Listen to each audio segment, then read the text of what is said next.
अॼु जेका असांजो लेक्चर आहे उहो क्लास 7 मां आहे। क्लास 7 जे अंदरि असां केमिकल ऐं फिजिकल प्रॉपर्टीज़ पढ़ियूं पिया। असां केमिकल ऐं फिजिकल प्रॉपर्टीज़ जे अंदरि असांजो जेको नेक्स्ट वीडियो हो उहो असां हाइड्रोकार्बन ते हो। अॼु जेका असांजो वीडियो आहे उहो तव्हां प्लास्टिक्स ते आहे कि प्लास्टिक्स जेके आहिनि उहे कीअं ठहनि था, प्लास्टिक्स जेके हूंदा छा आहिनि ऐं केमिकल ऐं फिजिकल क्वांटिटी जेके आहे असां इहे कंहिं क्वांटिटी सां इन्हनि जो जेका रिलेशनशिप हूंदो आहे। सो प्लास्टिक्स जेके आहिनि उहे चए थो आर पॉलीमर्स।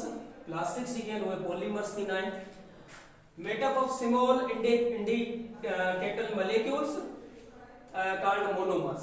यानी जेके प्लास्टिक्स जेके थियनि था उहे पॉलीमर्स हूंदा आहिनि। यानी केमिस्ट्री जी ब्रांच अचे थी जेके असां पॉलीमराइजेशन चवंदा आहियूं या पॉलीमरिक केमिस्ट्री चवंदा। स्पेशली तौर ते जेका सॼो कुझु हुनजे अंदरि जेका ॻाल्हि हूंदी आहे सॼी जेका प्लास्टिक्स जे बारे में हूंदी आहे त चए थो प्लास्टिक्स जेके आहिनि उहे पॉलीमर्स हूंदा आहिनि ऐं इहे ठहियल हूंदा आहिनि हिकु जहिड़नि इंडिकेटल मॉलिक्यूल्स ते हिकु जहिड़ा ठहियल हूंदा आहिनि ऐं उन्हनि इंडिकेटल मॉलिक्यूल्स खे असां मोनोमर्स चऊं था। ऐं उहे मोनोमर्स जेके हूंदा आहिनि उहे हिक ॿिए सां ईअं चोटल हूंदा आहिनि। चवे थो by stuck to them together, माना उन्हनि खे हिक ॿिए सां ईअं चोटाए असां जेके प्लास्टिक्स वग़ैरह ठाहियूं था। उन खां पोइ प्लास्टिक्स जेके थियनि था उहे सॉलिड्स बि हूंदा आहिनि, लिक्विड बि हूंदा आहिनि, गैस न थींदा आहिनि। सॉलिड ऐं लिक्विड ॿई हिननि जूं जेके शिकलूं असांखे मिलंदियूं आहिनि। उन सां गॾोगॾु जेके बि प्लास्टिक्स थियनि था उहे मेलेबल थियनि था, ॻारे सघूं था असां उनखे, फोल्डेबल थियनि था, मोड़े सघूं था असां उन्हनि खे ऐं शिकल जे लिहाज़ सां उहे जेका सॉलिड बि थींदा आहिनि।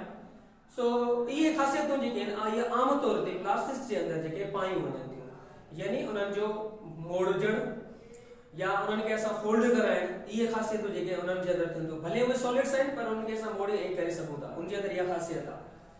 उन खां पोइ जेका आख़िरी पॉइंट जेका प्लास्टिक्स सां रिलेटेड अचे थी, प्लास्टिक्स चवे थो दे आर जेके असां चऊं टफ कंडक्टर आहे, जंहिंखे असां टफ बि चई सघूं था, गुड इंसुलेटर बि चई सघूं था। हिकिड़ा हूंदा आहिनि कंडक्टर, ॿिया हूंदा आहिनि इंसुलेटर, जेके असां हिते डिस्कस न कंदासीं पर थोड़ी हिते कंडक्टर्स उहे जंहिंमां बिजली गुज़रे थी, इंसुलेटर्स उहे जंहिंमां बिजली नथी गुज़रे। त जेके बि प्लास्टिक्स आहिनि उहे बिजलीअ जा ख़राब असाइंदड़ इंसुलेटर्स आहिनि इहे सभु सारा। सो इहा जेका आहे इहा सॼी सारी जेका प्लास्टिक्स जे बारे में वरी वंस अगेन इहा तव्हां रिवाइज करियां। प्लास्टिक्स जेके हूंदा आहिनि उहे पॉलीमर्स हूंदा आहिनि, पॉलीमराइजेशन जे तरीक़े सां ठाहिया वञनि था। प्लास्टिक्स जेके हूंदा आहिनि उहे ठाहिया वञनि था, उहे नंढड़ा नंढड़ा इंडिकेटल मॉलिक्यूल्स हूंदा आहिनि जेके असां मोनोमर्स चऊं था। उन्हनि मोनोमर्स खे ठाहे करे असां जेका इहे प्लास्टिक्स ठाहियूं था।